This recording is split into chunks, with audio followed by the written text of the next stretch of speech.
Bienvenue à notre premier épisode du podcast des CSF. Donc, aujourd'hui, on a comme invité spécial avec nous Jean-Sébastien Etu. Pour ceux qui ne connaissent pas encore l'objectif du podcast, notre objectif ultime, c'est vraiment d'interviewer des conseillers en sécurité financière d'influence que je trouve qu'ils ont un modèle qui est différent puis qui ont eu un succès dans l'industrie. Et puis, l'objectif ultime, c'est vraiment qu'on puisse un peu apprendre à les connaître, voir ça a été quoi leur meilleur coup, les difficultés qu'ils ont peut-être eues dans leur parcours, parce qu'on s'entend que dans le domaine des finances, on a tous eu des difficultés naturellement. Donc, le but, c'est vraiment qu'on soit plus dans un mouvement d'entraide, puis qu'on puisse partager entre nous nos bons coups et nos mauvais coups. Donc, Jean-Sébastien, peut-être t'introduire rapidement. Oui, bien, exemple, en premier, merci beaucoup pour l'invitation sur ce podcast. Je pense que ça va être justement un mouvement vraiment important que tu es en train de développer en ce moment. Je le vois, je le sens. Je te le texte à l'occasion. Je me garde un petit droit de réserve des fois là, de ne pas trop t'envoyer d'informations positives par rapport à notre développement parce que honnêtement, je suis tellement optimiste par rapport à ce qu'on développe en ce moment avec le support de votre équipe. Merci beaucoup. Puis merci de me permettre d'être là aujourd'hui. Euh, Rapidement par rapport à moi, Louis-Ave, j'ai fait une carrière comme militaire 10 ans. 10 ans finalement à donner finalement mon horaire, à donner mes disponibilités, puis à consacrer ma vie pour notre pays. J'ai trippé, j'ai voyagé, j'ai rencontré des gens extraordinaires. Ça m'a permis de me développer comme individu, de connaître mes limites aussi. Par contre, je ne me voyais pas faire ça sur le long terme, malheureusement. J'étais peut-être un petit peu trop réfléchi, intellectuel pour rester là sur le long terme, sans vouloir dénigrer le métier ou quoi que ce soit. C'est juste que je me voyais pas là-dedans. Performer, je me voyais pas m'exploiter, en fait, exploiter mes connaissances puis mon potentiel à son plein pouvoir. Puis je voulais aussi me rapprocher de ma famille. Je les voyais vieillir, puis je réalisais finalement que le temps passe vite. Donc, un petit peu de sentiment d'urgence. Puis, il faut comprendre ma motivation initiale, c'était tout simplement d'aider les gens, là. Puis ça peut paraître comme une phrase vraiment cliché, mais c'est vrai. Ce qui m'a fait signer en bas de la feuille, moi, là, pour rentrer dans l'armée, c'était ma volonté d'aider mon prochain. Et je trouvais pas que je faisais un impact significatif, vraiment concrètement, moi, personnellement, comme individu. Je comprends qu'il y a un impact collatéral pour notre société, puis merci beaucoup à ceux-là qui servent aujourd'hui, mais moi, personnellement, j'avais besoin de ce sentiment-là. J'avais besoin d'un petit sentiment de gratification quand j'aide quelqu'un. Puis je l'avais pas, ça, dans le journalier. Puis l'autre facteur, ben, c'est qu'à 19 ans, ben, j'ai acheté ma première maison. À 3h30 de ma famille, avec une maison vraiment au-delà de mes moyens. Honnêtement, je faisais 43 000 dans le temps, j'ai acheté une propriété 225 000. Fait que si on fait une petite règle de pouce vite de même aujourd'hui avec notre expérience, on comprend que c'était démesuré légèrement. Ça m'a mis dans une drôle de situation où j'arrivais pas à tous les mois. C'était stressant. Honnêtement, c'était stressant. Par contre, ça m'a permis de comprendre deux choses. Première chose, on est vraiment mal structuré dans notre société pour toute décision financière. En fait, il n'y en a pratiquement pas de structure. Fait que ça m'a permis de mettre en lumière justement ce besoin-là. Le deuxième besoin que j'ai réalisé aussi, c'est que comme militaire, en fait, on nous demande, aussitôt qu'on devient avec un petit peu d'expérience, on devient un petit peu plus compétent, on nous demande de se relocaliser dans une autre région et de recommencer notre vie à zéro, même si on a mis 100 000 $ dans notre propriété en rénovation. Il y a des compensations monétaires, etc. Mais ça reste que c'est à recommencer tout le temps. Et là, je me suis dit, moi, en fait, ben, pourquoi pas jumeler les avantages de l'entrepreneuriat puis de l'investissement immobilier aux avantages de relocalisation des Forces armées canadiennes. On va faire un tout avec ça. J'ai commencé un service qui s'appelait Mabel à l'époque. Je le faisais pratiquement bénévolement. Puis, pour pas dire bénévolement, parce que par la suite, ben, j'ai fini qu'à être rémunéré là-dessus. Mais au final, mon intention, c'était juste de les aider à pouvoir conserver une propriété ou en faire une acquisition, puis les aider dans ce mouvement-là en implémentant finalement des concepts autant immobiliers que de la compréhension financière. Mais à ce moment-là, j'ai compris une chose, c'est que j'avais pas de permis. J'avais pas de permis pour faire ça. Fait que ça, c'était ma première difficulté que j'ai rencontrée. C'est à ce moment-là, finalement, que j'ai vu une présentation en fait, qui s'affichait là, sur les réseaux sociaux, comme de quoi qu'il y avait un développement dans le secteur financier, puis que je cherchais pas nécessairement de candidat, mais c'était plus pour partager des connaissances. Et pour être bien honnête, ben, j'ai une locataire qui m'a dit, JS, je pense qu'il y a quelqu'un qui veut te voler ton concept d'aider les militaires, tu devrais aller voir ça. Puis t'atterris sur une présentation, puis fast forward, 5-6 ans plus tard, on est là aujourd'hui finalement. OK, fait que ça a été le début de ton entrée dans le domaine de la finance. Puis Exact. dessus, dès le jour 1, j'imagine que tu as continué pendant une certaine période à être militaire et puis en même temps, Oui. commencer à offrir des services financiers. J'imagine pour la transition, pour pas... Exactement. J'ai fait une transition sur pratiquement 2 ans. J'étais dans un processus. C'est sûr que de mon côté, les enfants, la conjointe, on ne veut pas tout abandonner d'un coup puis se lancer tête baissée. J'étais aussi dans un modèle d'affaires où les contrats de rémunération étaient beaucoup plus faibles que maintenant dans le courtage plutôt, comme courtier. Donc, c'est sûr que c'était beaucoup plus difficile d'arriver à générer un revenu décent, là, on va le dire comme ça. Donc, beaucoup de volume. Puis aussi, c'était un modèle d'affaires qui était orienté justement sur le volume, peut-être un petit peu moins sur la qualité de service puis développer des stratégies de haut niveau. Fait que c'est sûr qu'à un moment donné, on était limité aussi dans le potentiel de qualité de client qu'on pouvait aider puis supporter sur le long terme. Et l'autre facteur à ça, c'est que les gens, à un moment donné, ils aiment ça avoir un bon service puis avoir un conseiller qui est vraiment disponible pour eux. Donc, niveau rétention de clients, c'était un petit peu plus difficile également, là. OK. Fait que ça t'a pris combien d'années faire ta transition entre... 2 ans. Ça m'a pris 2 ans. 2 ans. OK. Fait qui est quand même raisonnable à cause que moi, quand j'ai commencé, j'avais seulement 18 ans. Donc, j'avais pas d'enfant. Puis, c'est sûr que commencer puis être à 100% impliqué, Ouais. C'est peut-être plus facile à cet âge-là que quand tu as une famille, tu as une maison, des enfants. Donc, tu dois vraiment t'assurer que le move que tu fais va fonctionner. Surtout quand tu as une profession qui te rémunère bien et que tu es déjà bien positionné. Fait que c'est sûr que si c'était à recommencer, je pense que je ferais le même parcours. Ben honnêtement, ça n'a pas été facile, puis je l'aurais pas fait toute seule. Ma conjointe était là pour m'appuyer matin, midi, soir. Honnêtement, à tous les moments, même la nuit, des fois, elle prenait plus le takeover sur les enfants pour me permettre le lendemain matin d'être frais et dispo pour pouvoir parler de stratégie financière. C'est sûr que, il y a eu des concessions là, à faire, mais honnêtement, je pense pas que quelqu'un a besoin de faire autant de concessions pour arriver à avoir un niveau de succès dans le secteur financier. C'est juste que moi, c'est on ou off. C'est allumé ou éteint. Puis les gens, ils savent alentour de moi. Puis je vais tout faire pour que ça fonctionne. Puis le peu de temps de libre que je vais avoir, je vais juste le concentrer avec les gens que je veux vraiment passer du temps avec eux pour décrocher à fond la caisse. Puis après ça, je repars à on. Puis c'est all-in. C'est des bonnes grosses journées, honnêtement. Mais on aime ça. C'est ça qu'on aime faire, avoir du résultat. Puis, ce serait quoi le meilleur conseil que tu pourrais donner à un conseiller ou une conseillère qui veut se lancer dans le domaine de la finance? En fait, j'aurais la misère de dire juste un, bien honnêtement. Parce que... Tu parles de plusieurs. Ouais. Fait que la première chose que je pense qui est hyper important, c'est prendre le temps de magasiner son mentor et son modèle d'affaires.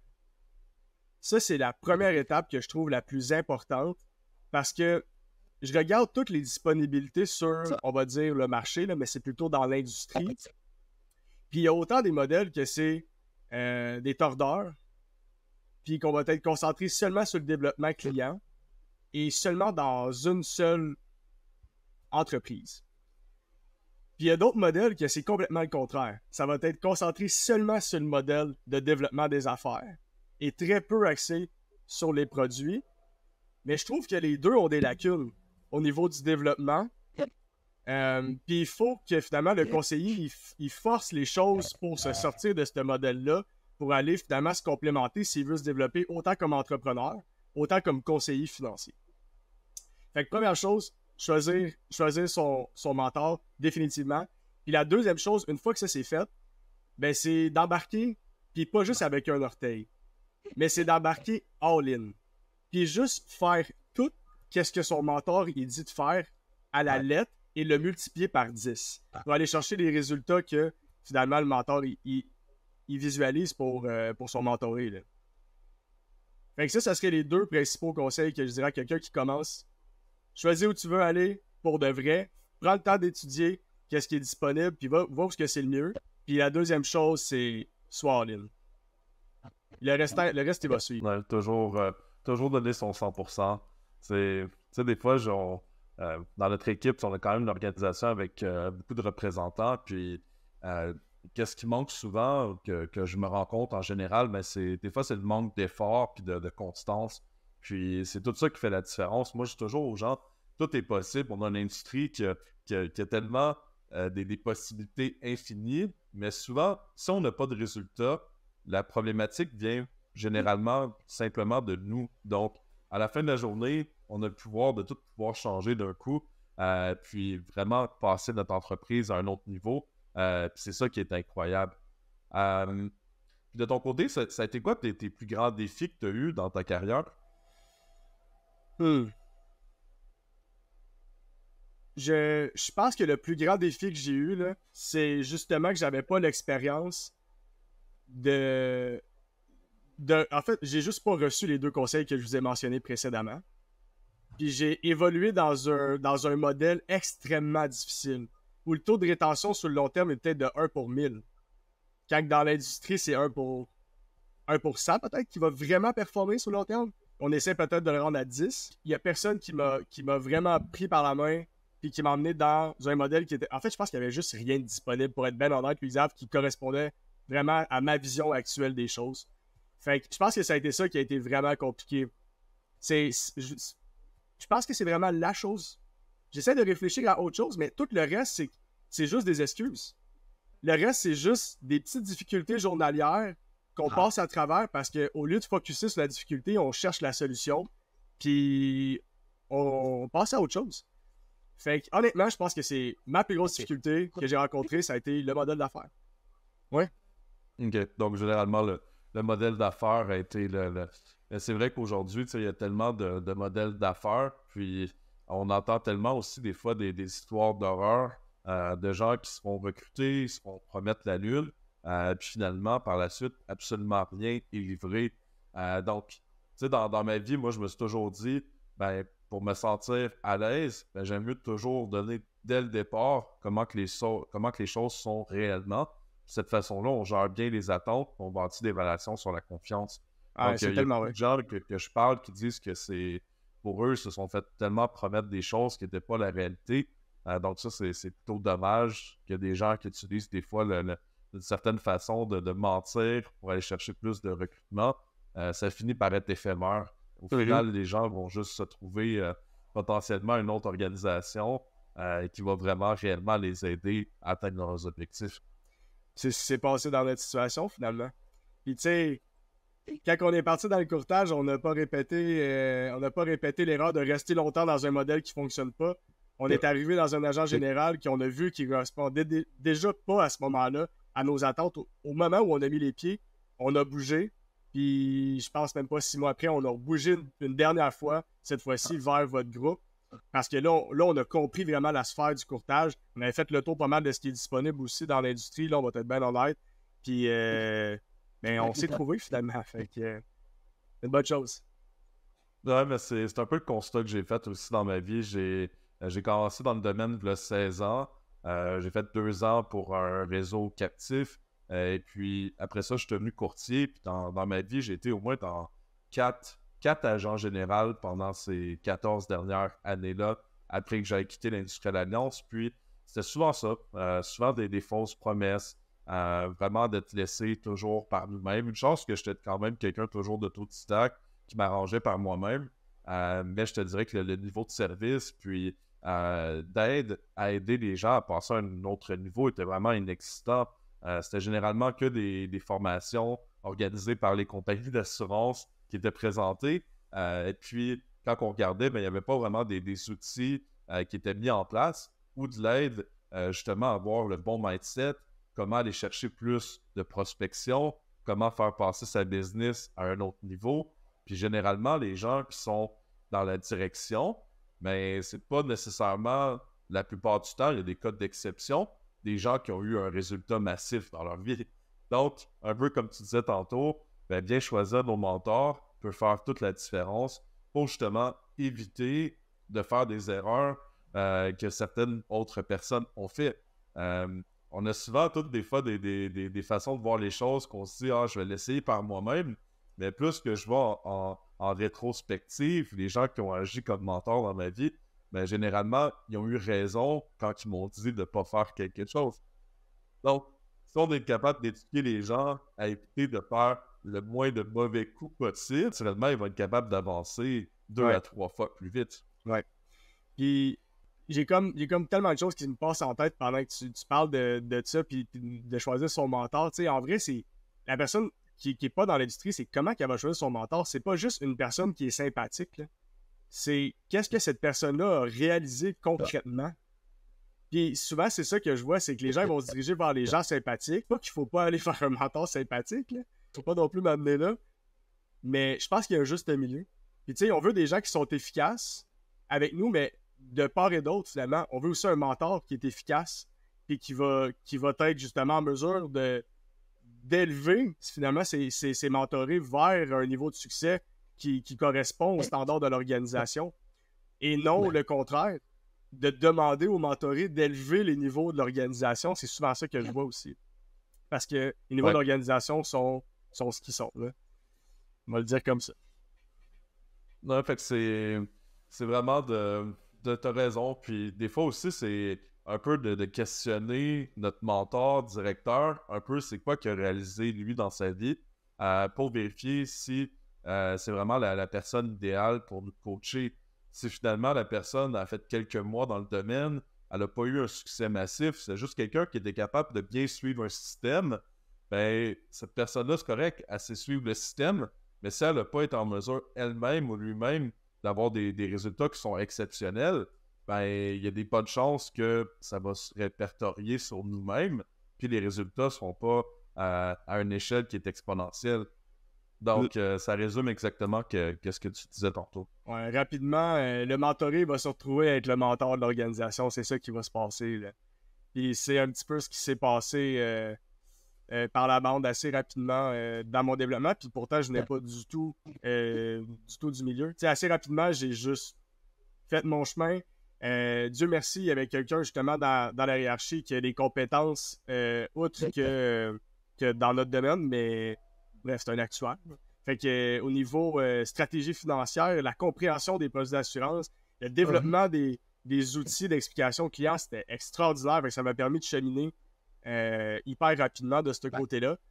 Mais pour ce qui était du restant, certains points, là, on rencontrait finalement énormément de difficultés. C'est sûr que ça devenait non seulement un boulet, mais c'est sûr que c'est un ralentissement là, conséquent dans le développement et dans le cheminement d'un conseiller qui joint ce type d'organisation. Puis, c'est quoi maintenant tes prochains objectifs au cours des prochaines années? Ceux-là que je peux mentionner, Louis-Xav, je te dirais qu'on va être capable de bâtir d'ici la fin de l'année une organisation plus grande que les conseillers qui ont passé déjà 15 ans dans l'industrie et qui se sont concentrés au développement. Fait que ça, c'est pour la prochaine année. Le reste va en suivre, là.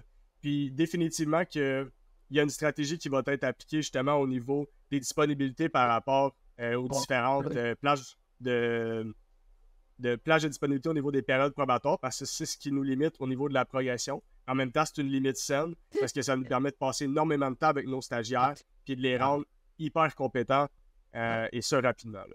Donc, ça, c'est le premier objectif, définitivement, c'est bâtir une équipe qui va être capable de générer un volume conséquent. Et là, quand je parle de volume conséquent, là, on parle de conseillers. Les standards de mon équipe là, vont être élevés dans les 3 prochaines années à un minimum de 150 000 de revenus par conseiller. Fait que c'est vers là qu'on fait cheminer l'équipe en ce moment. Je me donne maximum 3 ans. Le reste va suivre. Les jeunes conseillers qui vont joindre l'organisation, que les conseillers font 150 000 en moyenne, ils vont vouloir faire 150 000 aussi. Puis ils vont voir la recette qui fonctionne pour le faire. Puis honnêtement, 150 000, je pense pas que c'est difficile dans notre milieu. C'est juste que les standards, ils sont tellement nivelés à la baisse. Ce qu'on voit, c'est des conseillers qui le font soir et fin de semaine, bien relax, qui s'en vont voir des chums, s'en vont prendre une petite bière, puis finalement, qui parlent de stratégie de finance, puis la semaine d'après, ils appliquent sur une police. Tu sais, c'est pratiquement ça qu'on voit en général dans l'industrie, puis du monde qui font ça papier de façon archaïque, qui envoient les contrats par la poste, sais, il n'y a rien de ça qui existe dans notre modèle. C'est tout rendu électronique. On fait ça par vidéoconférence. On va se déplacer pour les gros dossiers importants, mais le restant, c'est hyper efficace. Il n'y a pas de perte de temps dans une semaine, puis on roule comme qu'on devrait rouler finalement. Puis dans le fond, est-ce que tu peux expliquer un petit peu ton modèle d'affaires aux gens à nos auditeurs qui sont pas au courant, comment que ça fonctionne? En fait, j'ai juste pas resté dans un modèle fixe de faire du conseil financier. J'ai tout le temps eu une vision de bâtir une entreprise, quelque chose qui allait être plus grand que moi. Fait que c'est sûr que j'ai mis du temps, là, j'ai mis du temps à écouter des vidéos, des livres, puis à me créer une conception de ce que le service financier devrait être. Puis dans mon modèle, on réunit toutes les sphères de courtage, littéralement. On jumelle ça à un endroit centralisé, puis le conseiller est en mesure, justement, lui, de transférer vers les conseillers, vers les professionnels respectifs, parce que lui, il ne peut pas être compétent dans toutes les sphères de courtage, définitivement. Fait que ça, c'est la première chose par rapport à comment est-ce qu'on sert nos clients. Je pense que c'est important de le mentionner. La deuxième chose, c'est par rapport à la création de l'organisation. Jean-Sébastien ne peut pas être en train de faire de la recherche de conseillers, passer des entrevues, aider des stagiaires à se former, faire des clients, faire des suivis clients. Et chacune de ces sphères-là chez nous a été divisée avec des professionnels qui s'occupent que de ça. Voilà. Finance libre HQ. Puis, tout ce que j'ai besoin de faire maintenant, c'est me concentrer à développer des conseillers, les rencontrer au minimum une fois par semaine, 1 heure avec eux. Sinon, on les rencontre en plus sur les rencontres clients. Effectivement, où là, on rentabilise tout le monde notre temps. Et faire sûr qu'il n'y a rien qui est en train de s'écrouler. Fait que je vais passer du temps où est-ce que dans chacune des sphères, il y a des petites lacunes. On ajuste les lacunes une fois, on bâtit le système, puis on continue. Excellent. Fait que dans ton système, à ce que je vois, c'est que vous êtes en mesure d'aider vraiment les gens rapidement à avoir un modèle qui permet de scaler, qui est réplicable, puis qui permet aux représentants et représentantes d'avoir un niveau d'apprentissage qui est élevé. C'est un peu ça votre objectif. Exactement. Puis on a systématisé chacune des étapes, autant au niveau de l'acquisition client, autant au niveau du développement des affaires puis des compétences pour l'agent. Tout est systématisé. Des vidéos enregistrées, des suivis hebdomadaires par rapport aux vidéos enregistrées. Puis, c'est sûr, les fichiers de suivi de l'ALF qui nous aident beaucoup, justement, dans notre suivi. Fait que nous autres, on se sert de qu'est-ce qui est pour d'autres un fardeau. Mais nous autres, on s'est juste dit, ça, c'est les standards minimums. On va les élever à un autre niveau pour être sûr que les conseillers qui sortent de l'approbatoire, ils sont compétents et sont confiants avec les ressources qu'on leur met entre les mains. OK. Fait que dans votre modèle, vous recherchez aussi des gens qui ont de l'ambition puis qui veulent commencer les études pour aller dans le domaine. À cause que, en gros, votre modèle d'affaires est beaucoup basé sur amener des gens nouveaux à la profession pour devenir conseiller en sécurité financière. Fait que c'est ça qui... Moi, je trouve que c'est quelque chose qui vous rend unique. Je suis vraiment privilégié que vous fassiez partie de notre organisation parce que, en réalité, je pense que c'est important qu'il y ait de plus en plus de gens qui introduisent le domaine de la finance. Il en manque tellement que je trouve que vous avez une belle mission d'éduquer les gens à intégrer ce beau domaine-là. Je pense que ça fonctionne bien. Honnêtement, on a travaillé sur la création de façon organique. Puis, on a, oui, mis en place un site web. On a mis, oui, en place un Facebook. Mais c'est tellement pas là-dessus qu'on s'est concentré. Tout est fait de façon organique.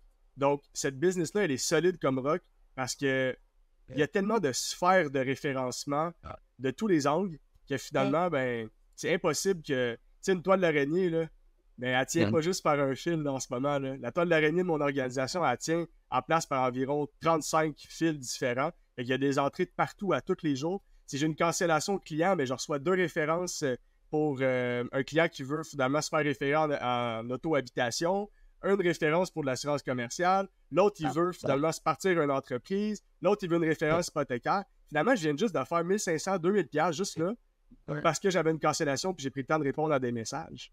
C'est ça l'offre 360. Nous, ça a toujours été notre objectif qu'on puisse mettre le plus de ressources possible dans les mains des conseillers. Donc, l'approche multidisciplinaire a toujours fait partie de l'ADN de Groupe Financier Signature.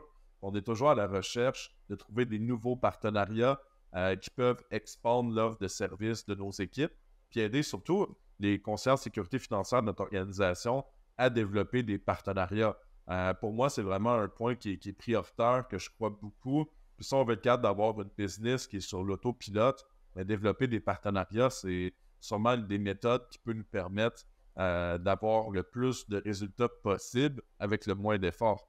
Puis, je pense de ton côté, ben, c'est quelque chose que tu utilises dans ta vie de tous les jours, puis ça a fait des changements radicaux. Oui, bien exactement. Puis c'est exactement quelque chose qu'on voyait le potentiel, qu'on a travaillé. On pensait qu'on avait travaillé à un certain niveau, mais quand on t'a rencontré puis qu'on a vu ce que tu avais réalisé par rapport à ces partenariats-là, c'est sûr que ça nous a aidé à élever nos standards par rapport à ce qui était possible d'atteindre. Puis j'ai vu les résultats, Louis-Xavier, c'est même pas des blagues, je te l'avais mentionné. Le lendemain qu'on a fait une rencontre où justement tu parlais un petit peu de stratégie, tu nous permettais de faire une transition vers ton agent, la création finalement de ton agence. Puis tu nous expliquais un petit peu comment est-ce que toi, tu aurais fonctionné, les standards par rapport à ça également, puis ton angle d'approche, vers quel professionnel tu as concentré. Le lendemain, j'ai fait environ 35 contacts là, entre 7h et 8h. Finalement, mon agenda était loadé pendant 2 semaines de rencontres de partenariat directement avec quelques petits conseils. Fait que c'est sûr que c'était aligné avec ce qu'on faisait déjà. Donc pour moi, c'était facile de passer à l'action. Mais quand même, ça a été un game changer, là, définitivement. Ben, je suis content de l'entendre. Comme je dis toujours, des fois, c'est juste question d'appliquer à chaque jour un certain nombre d'actions minimum pour la croissance de notre business. Puis, qu'est-ce que je me rends compte pour beaucoup de gens? Ben, des fois, c'est même un problème pour eux de faire des actions que, normalement, ça serait la base de notre travail. Donc, la constance, comme vous savez, ben, générer une habitude, mais normalement, ça prend un minimum de 30 jours. Donc, si on se dit, OK, à chaque jour, je vais faire 50 appels de ce type de développement des affaires-là, mais si on le fait, on le répète, mais pour nous, ça va devenir un automatisme. Puis, j'ai vu des cas de gens qui ont tellement appliqué à la lettre les conseils qu'on donne qu'aujourd'hui, ils ont tellement de références qui rentrent qu'ils sont obligés de commencer à les disperser dans leur équipe. Et ça, quand on y pense, c'est un des plus beaux modèles qu'on peut pas avoir. Ça devient un beau problème. Là. Il n'y a pas de frais fixes pratiquement là, dans notre domaine. Fait que l'entrée d'argent, là, une fois les dépenses administratives payées, puis à un certain point, les dépenses administratives, on le voit comme une rentabilité, là, mais je parle, mettons, au départ, quelqu'un qui débute dans l'industrie, quel modèle d'affaires va avoir plus de frais de départ que nous? C'est rien là, quand on y pense. Là. Les petits investissements d'aller chercher une licence puis de passer 6 mois main dans la main avec quelqu'un, c'est du temps, c'est sûr, c'est de la volonté, c'est sûr qu'il faut qu'il y ait un champ d'intérêt. On est d'accord avec tous ces points-là, mais à partir du moment où on cherche un petit peu à aider notre prochain puis que les mathématiques ne nous donnent pas envie de vomir quand on voit justement 1 plus 1, ben à partir de là, je pense qu'on est capable de faire bien dans cette industrie-là, là, puis il y a un potentiel incroyable. Puis c'est quoi, on pourrait dire, ta plus belle réalisation que tu as acquis dans le domaine de la finance? C'est quoi qui te rend le plus fier? Oh mon Dieu! Je pense que c'est de voir aujourd'hui la qualité des individus qui joignent notre organisation. Ça me rend vraiment fier. Honnêtement, j'ai pas brainstormé énormément là-dessus parce que je suis fier de tellement de facettes actuellement de ce qu'on devient. Bâtir une entreprise qui nous appartient en étant transparent avec le client sur tout ce qui est disponible dans l'industrie. On est bien payé pour le faire. Je pense qu'il y a un autre facteur qui me rend vraiment fier, Louis-Xavier, c'est de pouvoir passer énormément de temps avec mes enfants. Ça paraît pas, je travaille peut-être 10 heures par jour. Puis je calcule pas le temps que je suis sur mon cellulaire, mettons, en me levant pour regarder s'il n'y a pas des courriels qui ont rentré et le soir. Là, je te parle vraiment là, concrètement en train de faire une rencontre, environ 10 heures par jour. Mais là-dedans, je passe quand même 3 heures avec mes enfants. Et je regarde les gens qui font un 8-4, qu'il faut qu'ils aillent chercher leurs enfants à la garderie. Finalement, ils sont dans le débordement de la soirée, ils sont fatigués, brûlés de leur journée. Puis moi, je trouve que j'ai passé une journée finalement à faire ce que j'aime, à parler avec des gens que j'aime, puis les aider à atteindre leurs objectifs. Je suis pas brûlé, là. Oui, des fois, j'ai la tête à autre chose quand j'ai des rendez-vous en soirée et après avoir couché les enfants. Mais je suis avec eux, là. Puis on passe du temps ensemble. On fait du 4 roues, de la trampoline. Tu sais, on fait ça tous les jours, là.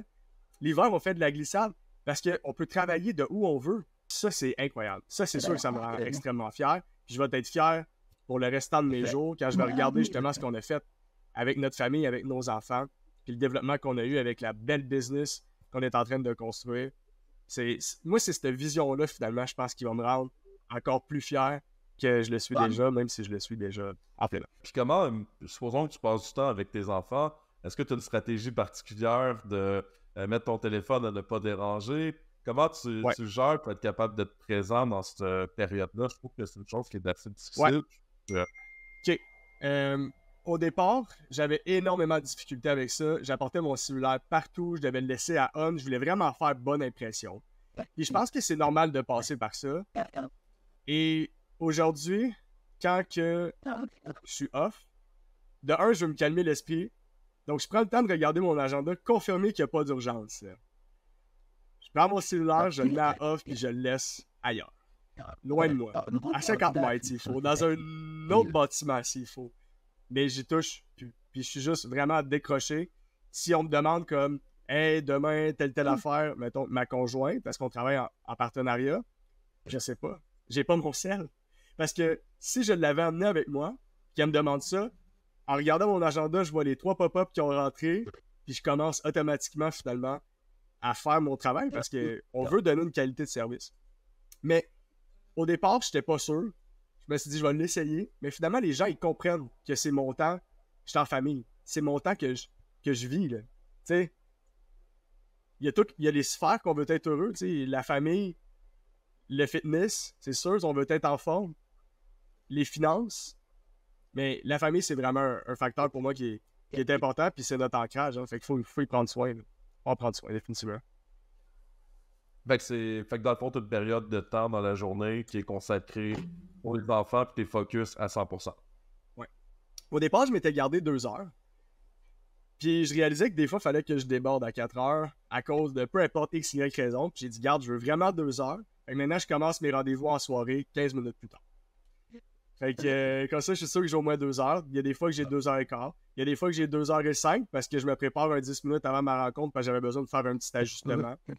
Mais ouais, un bon 2 heures par jour en soirée. Puis le matin, ben, on s'alterne. Ma conjointe et moi, on va au gym régulièrement. Fait qu'on s'alterne. Donc, je passe une autre heure le matin en me préparant avec les enfants. Moi, je trouve que ça, c'est extraordinaire. Là.